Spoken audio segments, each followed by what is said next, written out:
J'ai décidé de rentrer après mes études parce que je les ai réalisées au Sénégal à Dakar et en France à Strasbourg. Pour moi, c'était très important que, fils de ce pays, je revienne avec les connaissances acquises pour pouvoir aider au développement de mon pays et prendre soin des patients. J'avais effectivement beaucoup de possibilités de travailler ailleurs. Il y a beaucoup de gens là-bas qui puissent le faire. Dans mon pays, il n'y avait pas un néphrologue en activité. Donc, je me dis, ma présence est plus utile et plus précieuse ici. Et je pense que je ne me suis pas trompé parce qu'une fois rentré, il y avait beaucoup de patients. Et pendant toute une année, je ne pouvais même pas aller en congé parce que les besoins étaient énormes. Et le peu de choses que je peux faire ici avec les moyens de bord, ça peut avoir beaucoup d'impact dans la vie des gens. Ça change beaucoup de vies, ça change la vie de toute une famille et ça change la vie de toute une communauté. La plupart des médecins, des techniciens ou des Africains qui étudient ailleurs, s'ils peuvent amener ces compétences ici, c'est une façon concrète d'aider notre continent, de nos pays et nos communautés à aller de l'avant, à sortir de la souffrance. Et puis, mon travail ici auprès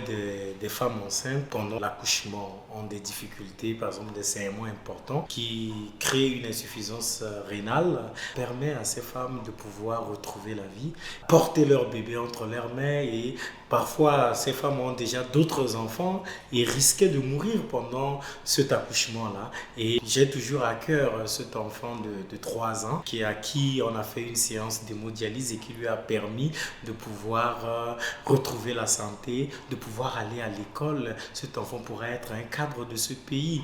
Et donc c'est quelque chose qui pour moi est très très profond. Et je pense que la plupart de mes patients, ils peuvent venir en dialyse, aller travailler alors que avant l'existence de ce centre, ces patients étaient condamnés. C'était des compétences qu'on pouvait avoir dans ce pays, mais qu'on ne pouvait pas parce qu'il n'y avait pas de centre de dialyse. Et je pense que mis côte à côte, tous ces petits efforts-là, ça change le quotidien de beaucoup de gens.